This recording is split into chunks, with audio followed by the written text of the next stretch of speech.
Welcome to the Aerosol Control Strategies classroom. This is Foroud Hakim speaking. My first time having the pleasure of speaking at OSAP, and look forward to hopefully some good and uh, important learning for everybody that's attending. Uh, Probably the first best place to start is for me to share a little bit about myself with the audience. I think if a group is willing to give a few minutes and listen to somebody, it's important for the folks to know what my background is, what my bias is, and perspectives are, so they can decide to kind of gauge my message and see what applies to them.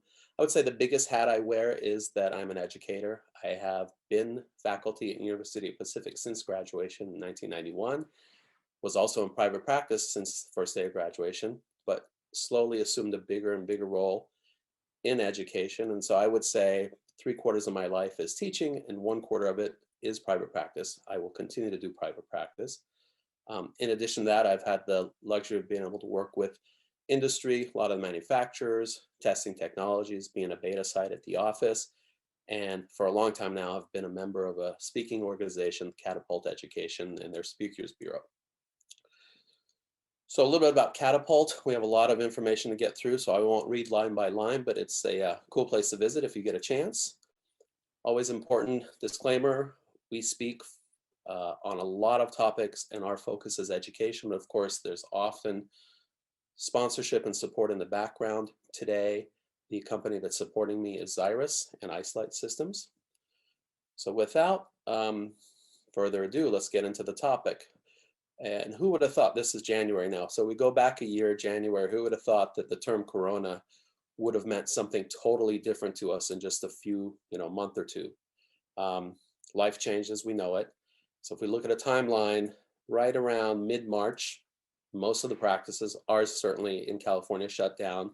Shelter-in-place orders were issued, and everything changed from that moment. I think our last day was maybe Monday, March 16th, if memory serves. And then from that shutdown date, as we caught our breath, probably through early and mid-April, we really were struggling to figure out what was going on. Everybody was spending way too much time on Google, becoming Google doctors, and we were all trying to fathom how and if and when we were going to come back. A little bit more time came. We were getting bombarded with information. By early May, at least we had, and a lot of colleagues I knew, had filed for the PPP loans, had some guesstimated reopen dates coming from local governances. And then, of course, the panic of finding protective equipment and gear kicked in. Those that had placed a big order before everything kind of went bonkers were in a better place. Those that were due for an order quickly logged on and realized that, hey, gowns, gloves, masks, things like that are not available. But that was one of our challenges. Probably the biggest challenge was coming up with a strategy to re-invite patients and get their trust back into the practices. And this is whether it was private practice or larger institutional-based practices like the school. And then suddenly our lives pretty much revolved around aerosol. This term aerosol and aerosol mitigation, really, I spent hours every day thinking about it, and that's all that was on the news. My particular practice reopened, our private practice reopened June 2nd for what we would call kind of routine care. What was routine the first few weeks was probably far from routine, but it was our attempt to get patients back in the door. There was a huge amount of planning involved, a considerable money spent, both on equipment and materials and supplies. And then it was probably the most orchestrated patient communication campaign we'd ever undertaken, far more than we routinely did for marketing. So the big questions were, how can we reopen, keep patients safe, keep staff safe, keep ourselves and our families safe? Are we going to start taking the bug home to family members? Really stay ahead of the emerging science, because we were getting so much information in so many different directions. Are we going to be able to stay fiscally viable?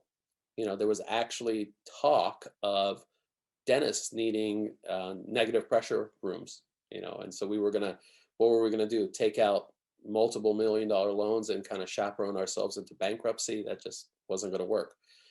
How are we going to survive the staff shortages and all the quarantine periods? But this image, this is what was primarily on everybody's mind. And dental practices, dental clinics, dental organizations were considered essentially aerosol factories. So we got a lot of guidance from the regulatory agencies. Some of these are regulatory, some of them are organizations. And basically, as we started to digest the information, we caught our breath.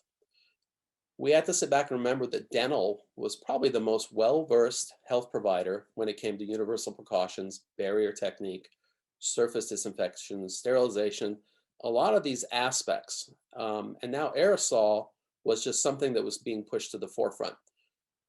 We had to remember that we're actually pretty good at a lot of this stuff, but that we needed to change, improve, probably put into place some new techniques and some new technologies.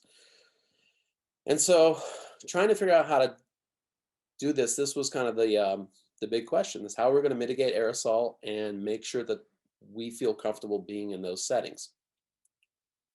But what occurred to me was that controlling aerosol was not the first step, it was actually the last step. Reducing the risk that the aerosol that might be in our operatories may contain COVID was the first step. So risk mitigation was the most important thing. We'd rather not have aerosol at all. But if there is free aerosol, then we want to capture it. Ideally, we would rather have aerosol that doesn't contain the COVID virus in it. So that was a big kind of a moment when I thought about it. This is how we need to get back into practice. So one of the things that most offices did and most institutions did, we dramatically reduced traffic. We can't eliminate it, but reduce traffic of infected patients. So that was done through screening. All the routine questions would change over time. They evolved. At first, it was a lot about where have you traveled recently? You have a fever and a cough. But we've been guided on how to modify these questions and make them the most effective types of questions possible. So patients go through these screenings, and if there's any at-risk patients, we just ask them not to show up. We ask them to reschedule. Of course, upon arrival, there's temperature screenings, and if we do all of this, if we do all the screening, we know that the majority of potential carriers are eliminated. And so that winds up leaving kind of that big term, asymptomatic carriers, because there are people that will either not be showing symptoms or potentially may not answer the questions honestly. And so there is always a small risk of population of patients coming that could be containing the virus and kind of breathing that out into your treatment operatories. Step 2, reduce contact time in population, vacate the waiting rooms. Patients were hoteling in cars. There was hand sanitizer stations, strict mask enforcement, single patient to single provider, not jumping around from operatory to operatory, maintaining kind of the sanctity of the PPE. And, some people talked about pre-treatment rinses. And the emerging science on how effective that is, it's hard. The actual data is going to take a while to come. There's a lot of kind of benchtop studies on this. People heard about something just as simple as an alcohol-containing rinse to a diluted hydrogen peroxide. What I wind up using quite a bit in practice is this ion rinse product. And I can shoot people information about that and what some of the benefits of it are. But long story short, we're probably doing some good in the event that somebody has slipped past the goalie, a patient's come in that is infected and is just asymptomatic. If we do have them rinse for 30 seconds to a minute, we have the chance of neutralizing potentially some of the bugs in their mouth. And so that's not a bad habit to input into the practice. But the biggest thing, no matter how safe we are and how much screening we do, as always, we assume that everybody is infected and everybody's a potential carrier. And then step 3, besides the obvious, the appropriate PPE, masks, shields, spacing out patients, having longer gaps between patients. Most importantly, we put some new technology into place.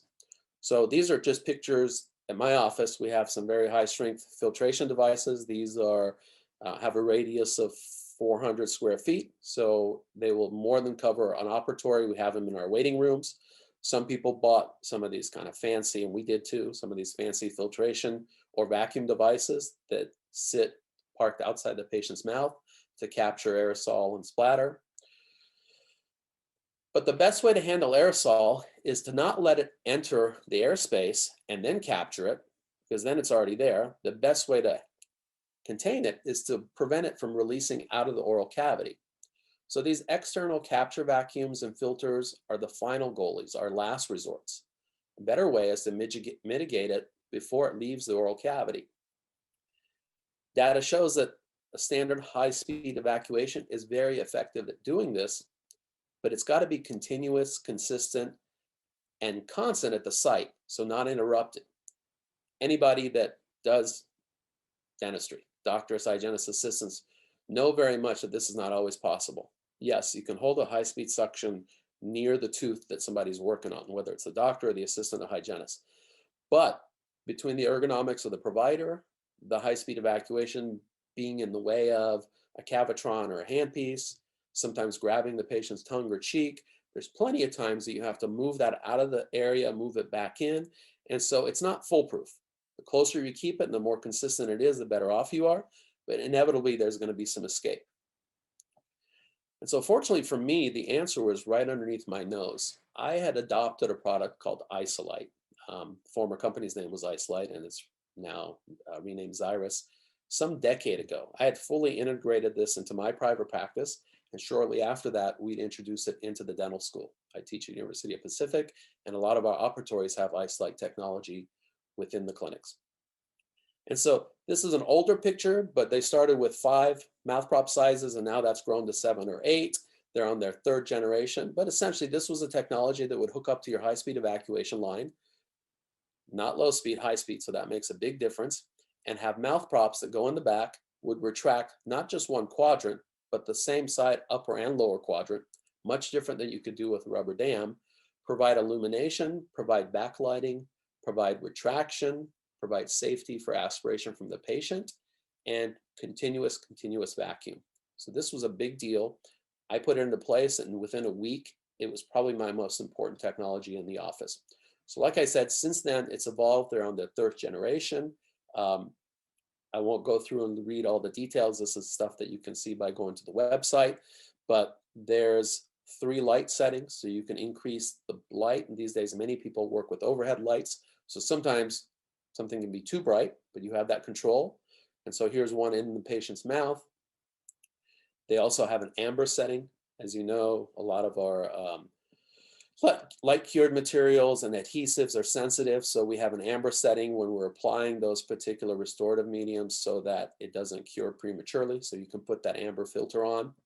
And the benefits are that it really equals or actually improves, and we've tested this, improves on the moisture control that a rubber dam provides, makes the patient's jaw much more comfortable. It's a soft mouth prop for them, keeps their soft tissues safe. But the great thing is, it takes several minutes to put on a well-placed rubber dam. With this, not only do you have 1 quadrant, but 2 quadrants isolated, and you literally can pop it out of the mouth, flip it over, pop it back in, and at that point, you have 4 quadrants. So in an era where you're trying to do as much work as possible on a given patient, not have them come back for multiple visits, be as efficient for the time, because our times are now constrained, this is a big deal. And of course, all the other things. So these are all the benefits, reduced anesthesia, aspiration projection. These are all the benefits that I would tout that were related to restorative and preventive dentistry. However, those benefits that really changed the economics in the office, the fact that my procedure times were taking 30% less, that my assistant, which was much more happy, was having less wrist and forearm pain, patients were happy, were referring, all those are great. And this is what I stood behind is, hey, this is changing the economics in the office. If the average practice in the US has a $390 an hour overhead, that's $6.50 minutes. So if a 30-minute appointment becomes 20 minutes, that's 10 times $6.50. You just saved $65. That's insurmountable when you factor it over an 8-hour day and a 4 to 5 day work week and so on over the course of the year. But that was pre-COVID. I can imagine what overhead is now because PPE costs a lot more and we're spacing out patients, not seeing multiple patients at the same time. So I'm sure overhead is skyrocketed beyond that right now in contemporary practice. So as I said, our solution was right beneath our noses. we started to heavily educate our patient pool and publicize these technologies and marketed this to the related to the safety of the patient. So this is what my typical appointment looks like with a hygienist. I have a arm brace on right now. I just had shoulder surgery. So I went in the other day just to take some photos and show you. Of course, here's our hygienist, has all the barriers, the N95 mask, the shield. Patients got the Isolite in, and she's going to use the Cavitron. So I just took a couple of videos. Now, this first one was with the light at the highest setting. It doesn't come across that bright, but at that point, the way it was interacting with my iPhone video was awfully bright. So I put it on the lowest setting, and this allows you to see how this patient has the entire lower arch up to the midline basically isolated, as well as she can jump up and go right away to the upper arch.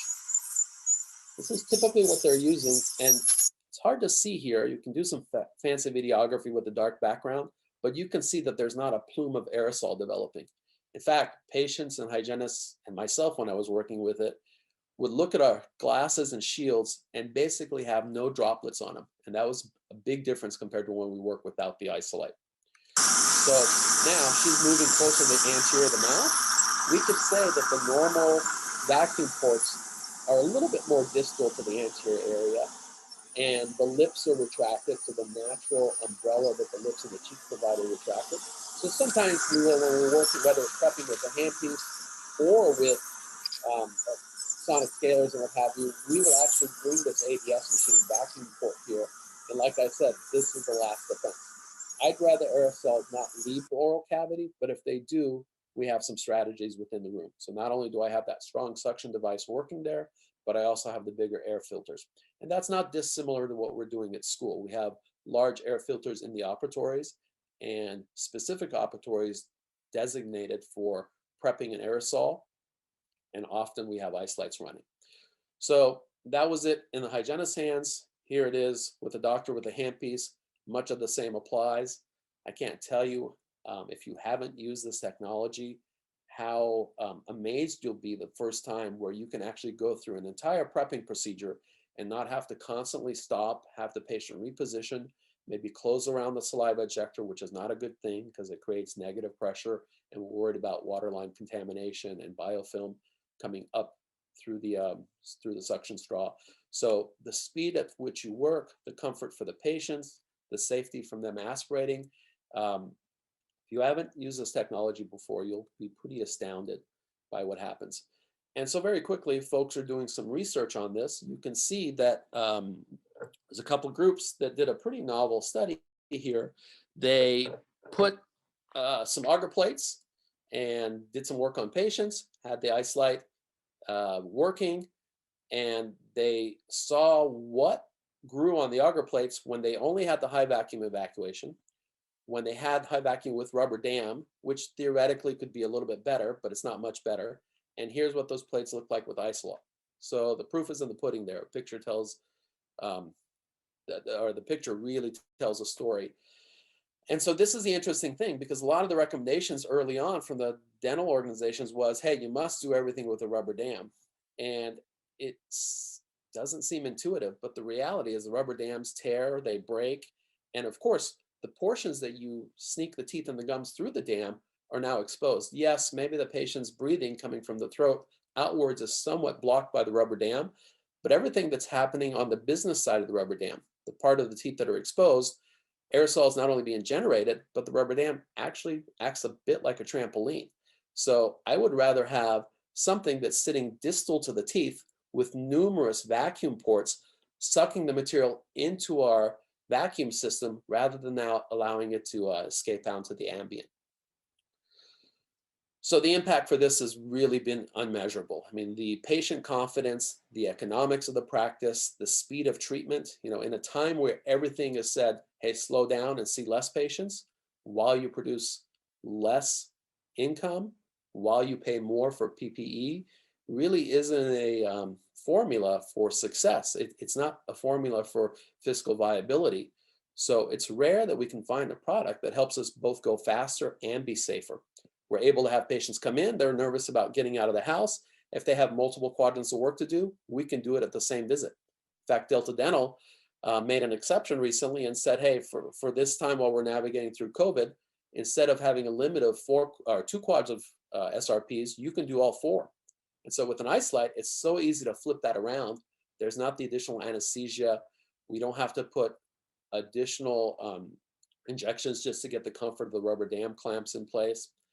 And then this is the amazing intangible. So many patients are now coming in saying, my friend or my neighbor referred me because they said you have that kind of sucky thing that goes in their mouth that keeps me and the environment a lot safer.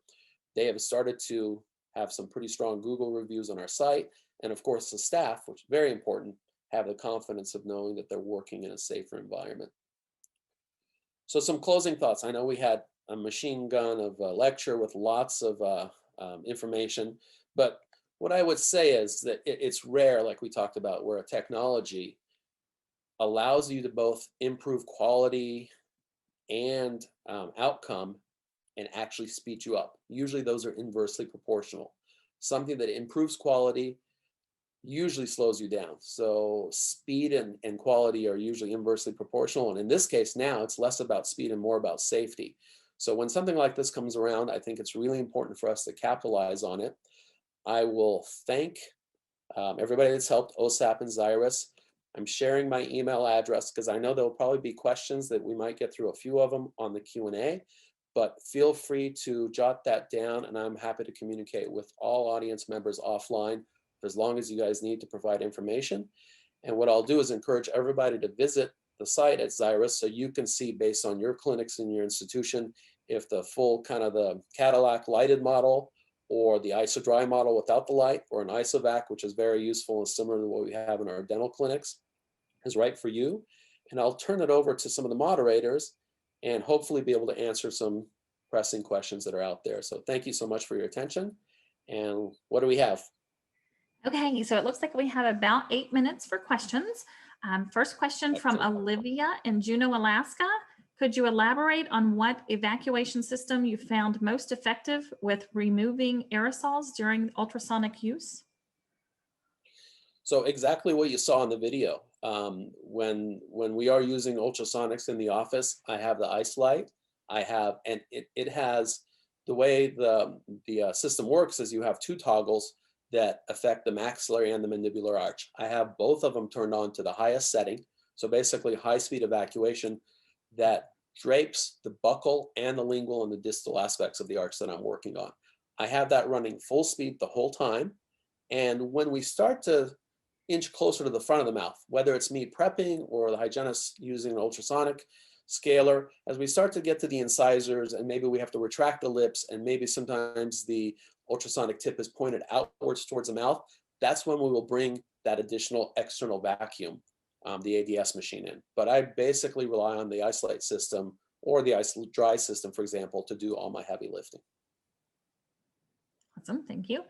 From Manfred Lee, what are your thoughts on open bay V's, closed bay operatories? Also, any regulations on new construction clinics and requirements for closed bay operatories for aerosol controls?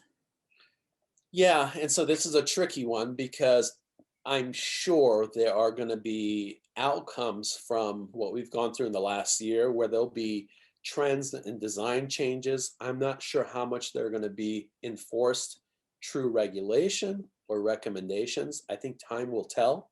But no matter what they say future clinics should look like, they're always an emerging trend. You know, when we'll go back 30 years, especially think about an orthodontic setting where it was just a series of chairs, not even half barriers in between them, versus quiet rooms and surgical rooms where maybe there was 4 walls around it. There's been different designs in practices and clinics forever, and they emerge and change based on the technologies and the necessities that have to happen. I'm sure that this COVID period will modify that to some degree, but at the end of the day, if we have technology that doesn't allow aerosol to come out to where it could be a danger to people, and if we have good screening, which mitigates the risk by eliminating as many potential carriers as possible. We know some will, with this many people infected, some will kind of sneak past the goal line. But reduce risk, and once we have patients in the chair, let's assume they're all infected and capture all the aerosol. At that point, to me, it doesn't matter if it's open bay or closed bay. It's, we have existing practices, existing buildings that can't all be retrofit. So for me, it's all about capturing the aerosol at the moment of release, not letting it get out of the mouth. Okay, from Annie, do you have any suggestions when choosing the correct side for patient? The correct size, I think, was the question, correct? It says side, S-I-D-E. Okay, so basically the way I'll answer both because I think maybe it was supposed to be size.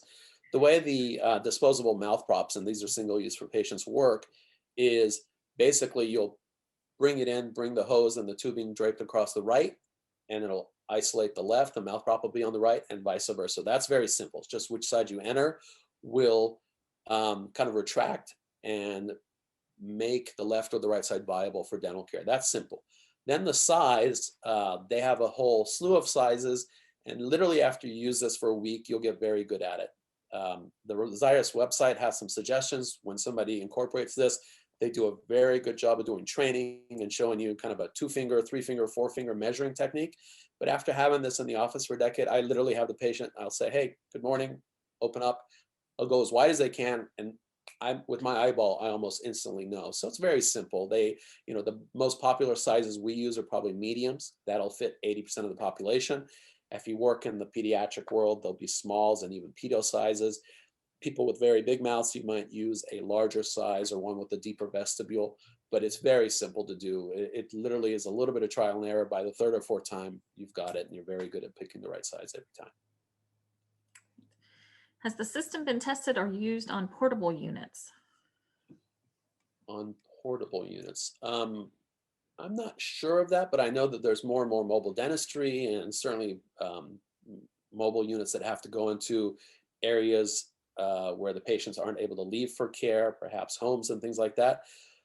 Anything that hooks up to a evacuation system, provides a vacuum, works. Now, here's what I would say. In a lot of clinics and offices and larger institutions, we know that the vacuum systems are robust. And like everything else, whether it's a high-speed evacuation, low volume evacuation, if your vacuum is not working well, if it's older, if it's aged, or it doesn't have the suction, then it's going to be only as effective as that vacuum. So it probably has to do with how strong the vacuum is through the portable system. If it's robust, it will work just the same as one that's built into a, into a building and infrastructure. Do you have studies supporting the Isolite gives equal moisture control to a rubber dam for composite fillings? Yeah, and that's what I'm talking about right now is outside of the realm of what I normally speak about. I'm a restorative doctor that teaches CE out in the world. So that's where my longer presentations revolve around, is actually techniques. And a big part of it is how Isolite fits into that. It will absolutely, and we've done studies at Pacific and we've presented these, it will absolutely provide equal and actually slightly better humidity control and isolation, moisture control during bonding and adhesion studies, which is basically where I spend the majority of my life. And so that'd be a great opportunity to share that with somebody in a future presentation that relates to that aspect. Awesome. Is there any problem with the weight of the HVE? Our area has many patients who are mouth breathers because of seasonal allergies. What then? They're a little bit like me. So the nice thing is that obviously your nose is not constricted. So even if you're doing 80% mouth, 20% nose, you are still breathing partially through your nose. And then when the actual mouthpiece is in, the ability to actually breathe through the back of your mouth is not eliminated. The weight of the tubing is not an issue because it's actually supported, lightly draping by the side of the face, but more importantly, locked in because their opposite arch that you're not working on is biting into a mouth prop, and that actually stabilizes it. So patients never really complain that, okay, as this has been on this side of the mouth, I feel like my weight, my face is being pulled and it's weighted. It's the way it kind of counterbalances and hooks into the mouth is very comfortable for patients. Okay, we have time for one more question. Can you use during endo when rubber dam in place? Any benefits? Yeah, and so while there is very few things that you can't use an Isolite for, it makes so many aspects of dentistry better. There's not one single technology out there in any realm of dentistry that you can say all or nothing. And that's a dangerous word in dentistry in general. And certainly with endo, while you get very good isolation, the standard of care still has to be a rubber dam, because we need single tooth drape or containment of that with the rubber dam. Not because you're not going to have contamination into the endodontic, chamber, but because we're using things like hypochlorite and chemicals that we don't want to get on the surrounding tissue. The Isolite, it's great. We have exposed adjacent tissue for when we're packing cord and doing things with crown and bridge or working at a class 5 restoration. But with endo, we need to keep that cuff sealed around the tooth so we don't have a hypochlorite accident. So that's the only thing that I don't recommend an Isolite for is endodontic care. Always try to get a rubber dam on. Okay, thank you so much, Dr. Hakim, for amazing presentation. I know there were lots of questions in the chat. We got through most of them. If you have additional questions, I would encourage you to stop by the Xyrus booth for more information. As a quick reminder, there are no CE credits for this session, and I invite you to enjoy the rest of your day. Thank you so much. Thank you very much.